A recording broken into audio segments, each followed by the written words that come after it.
अब त्यसपछि द्रौपदीले जब पतिहरूको झुकेको शिर देखिन् अनि फेरि उनी कसको आश्रयमा गइन्? त्यो सभामा ठुला ठुला महारथीहरू थिए, महापुरुषहरू थिए। द्रोणाचार्य, कृपाचार्य, भीष्म पितामह, विदुर आदि। उनीहरू पनि राजधर्म अनुसार बाँधिएका थिए, केही सहायता गर्ने अवस्थामा थिएनन्। उनीहरूले पनि शिर झुकाए। कृपाचार्यजीले इशारा गरिदिनु भयो, इशाराद्वारा सम्झाइदिनु भयो कि तिमी यताउता कसैको पनि शरणमा नजाऊ, केवल श्रीकृष्णको शरणमा जाऊ। तैपनि द्रौपदी अझै पनि पुगिनन्। अझै पनि सारीलाई आफ्नो दाँतले च्यापिन्, आफ्नो रक्षा स्वयं गर्नको निम्ति। हेर्नुस्, यहाँ गरिराखेकी छिन् नि आफ्नो केही न केही गरिराखेकी छिन्। तर दुशासनले जब झट्का दियो, त्यो झट्कामा दाँतबाट सारी जब चिप्लियो, खुस्क्यो, अनि अब केही पनि गरिनन्। हा नाथ द्वारिका वासिन, अब पूर्ण शरणागत भइन्, केही गरिनन्। अब भगवानले योगक्षम वहन गर्नुभयो, अम्बरावतार लिनुभयो। यसको मतलब केही नगर्नु भनेको शरणागति हो, र केही नगर्नाले, शरणागति गर्नाले भगवानले कृपा गर्नुहुन्छ भने त्यो भगवत कृपाको मूल्य होइन। संसारमा जुन सामानको मूल्य हामी पैसा दिन्छौँ, त्यस्तो मूल्य शरणागति होइन। जस्तै घाम लागिराखेको छ, हामी कोठाभित्र छौँ, बाहिर गयौँ, तुरुन्तै हामीलाई ताप मिल्यो, त्यो हाम्रो बाहिर जानु हामीले सूर्यलाई दिएको मूल्य हो र? होइन नि। सूर्यको जुन ताप हो त्यसको मूल्य त हामीले दिएर अनि घाम तापेका त छैनौँ नि। त्यसै गरी शरणागति पनि भगवत कृपाको मूल्य होइन। त्यसैले केही नगर्नु नै शरणागति भएको कारणले गर्दा भगवान फेरि पनि अहेतुकी कृपालु नै हुनुहुन्छ, बिना कारण कृपाकर्ता नै हुनुहुन्छ। यो त हामीले यसमा व्याख्या गर्यौँ। यसपछिको अब अर्को प्रश्न के आयो भने केही नगर्ने अवस्थामा हामी कसरी रहन सक्छौँ र? किनकि मनको स्वभाव नै के हो? केही न केही गर्नु। अब शरणागत उनलाई त केही पनि नगर्ने अवस्थामा पुग्नु पर्यो। मनको अवस्था छ, मन केही नगरिरहन सक्दैन भने यसको फेरि समाधान कसरी गर्ने? ध्यान दिनुस्। अब यो केही नगर्ने अवस्थालाई अझै सूक्ष्म ढङ्गले बुझौँ। हेर्नुहोस्, यो बुझ्न जरुरी छ। चाहे आज बुझौँ, चाहे अर्को जन्ममा बुझौँ, चाहे 1 करोड वर्षपछि जन्मपछि बुझौँ, यो बुझ्न अनिवार्य हो। किनकि जबसम्म हामी शरणागति बुझ्दैनौँ तबसम्म भगवानको शरणमा जान सक्दैनौँ, र जबसम्म शरणमा जाँदैनौँ तबसम्म भगवानलाई जान्न सक्दैनौँ। जबसम्म जान्दैनौँ तबसम्म प्राप्त गर्दैनौँ, जबसम्म प्राप्त गर्दैनौँ तबसम्म आनन्द मिल्दैन। अब यो कर्म हामी कसरी गर्छौँ यसमा ध्यान दिनुहोस् है। कर्म गर्दाखेरि हाम्रो इन्द्रिय र मन दुवैको संयोग हुन्छ नि, होइन? अघि पनि बताइयो, इन्द्रिय पनि लाग्छ कर्ममा र मन पनि लाग्छ। ठिक हो? बुझिरहनु भएको छ? अब भगवान के भन्नुहुन्छ भने मन मलाई देऊ, इन्द्रियले कर्म गर। कुरा बुझ्नुभयो नि? र त्यसो गर्दाखेरि जुन इन्द्रियले राम्रो अथवा नराम्रो, पाप अथवा पुण्य कर्म गर्छ, म त्यसको रिकर्ड राख्दिनँ, त्यो मेरो निम्ति 0 हो। र मन मलाई दिएको कारणले गर्दा तिमीले अब केही पनि कर्म गरेनौ। कुरा बुझ्नुभयो? जस्तै अर्जुनले त लाखौं करोडौं मर्डर गरे नि, होइन र? हत्या गरे नि।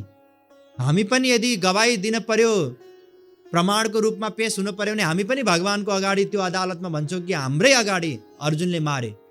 तर भगवानले 0 लेख्नुभयो, कसैलाई पनि मारेनन्।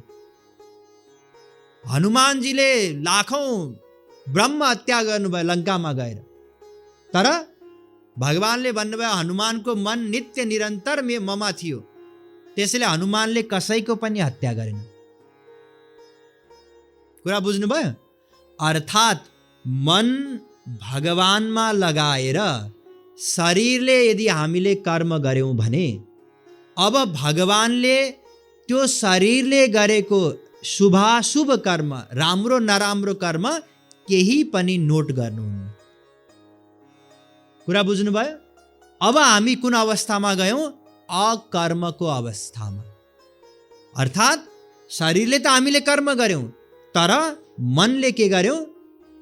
भगवानमा मन लगायौं, मनले चाहिँ कर्म गरेनौं। त्यसैले यो शुभ कर्म पनि होइन, अशुभ कर्म पनि होइन, अर्थात् हामीले केही पनि गरेनौं। यसैलाई भनिन्छ शरणागति। नित्य निरन्तर मन कहाँ लगाउनु पर्यो? भगवानमा लगाउनु पर्यो। नित्य निरन्तर, 5 मिनट, 10 मिनट, 15 मिनट होइन, 24 घण्टा नित्य निरन्तर। त्यो अवस्थामा एक दिन पुग्नु छ। कुन अवस्थामा? 24 घण्टा नित्य निरन्तर मन कहाँ लाग्नु पर्यो? भगवानमा। शरीरले हामी चाहे जेसुकै गरौँ। अब एउटा अर्को प्रश्न आउन सक्छ कि यदि मन भगवानमा लगाइरहने हो भने शरीरले हामी कसरी कर्म गर्न सक्छौँ?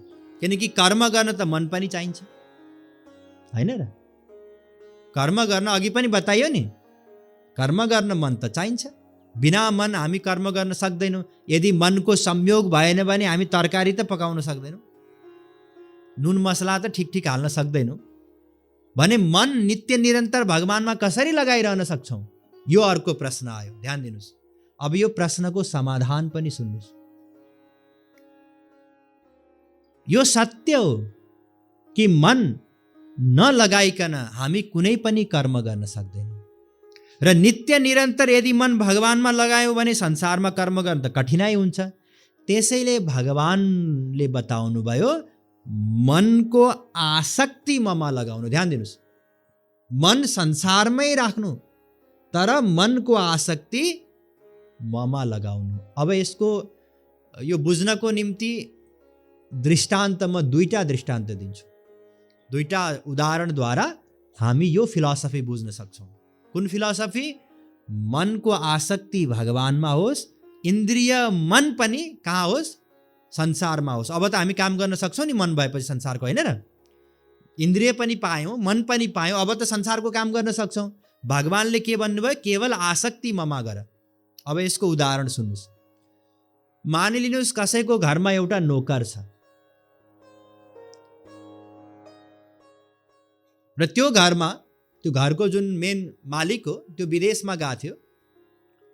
महिनौँ पछि ऊ विदेशबाट फर्केर आयो। बिजनेसको कामले गएको थियो, 1-2 महिना त्यतै मार्केटिङ गर्नुपर्ने थियो। बिजनेसको काम सकेर घरमा आयो। अब घरमा जुन दिन ऊ आयो त्यो दिन बेलुका अब श्रीमतीले त आफ्नो श्रीमान 2 महिनापछि आएको, उनले एउटा लामो लिस्ट बनाइन्। मेरो श्रीमानलाई यो चिज मनपर्छ, गाजरको हलुवा पनि मनपर्छ, ढकनी पनि मनपर्छ, यो त्यो ब्रोकाउली मनपर्छ, होइन? सबै चिज लिस्ट बनाइन्। पनिरको पकौडा मनपर्छ, यो त्यो 10-15 वटा आइटम बन्यो। अब काम गर्ने जुन नोकर थियो उसले लिस्ट देख्यो। सधैँ त 2-3टा आइटम बनाए पुग्थ्यो, आज कतिवटा बनाउनु पर्यो? 15 वटा बनाउनु पर्यो। अब उसलाई के भयो? दुःख भयो नि। जाऊ बजारमा सामान किनेर लिएर आऊ, त्यो सबै सामान काट, केलाऊ, बनाऊ, पस्क, खुवाऊ, भाँडा माझ। त्यत्रो आइटम बनाउँदाखेरिको भाँडा पनि त धेरै हुन्छ। सबै गरेर ऊ राति 11-12 बजे घर पुग्यो बिचारा। घरमा गएर भन्यो आज त सुनायो नि, होइन? हामी सुनाउँछौँ नि त घरमा, अफिसमा काममा चित्त बुझेन घरमा गएर सुनाउँछौँ कसैलाई। अब भोलिपल्ट ध्यान दिनुहोस्, भोलिपल्ट त्यो श्रीमतीलाई मुड चल्यो। उसले सोची म आफै बनाएर खुवाउँछु।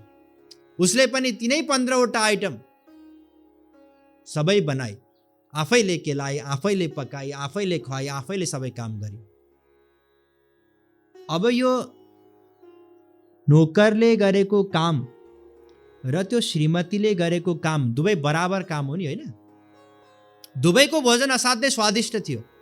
श्रीमानले अघिल्लो दिन खाँदाखेरि पनि श्रीमतीले सोधी भोजन कस्तो बनायो, कस्तो लाग्यो? असाध्यै मिठो छ।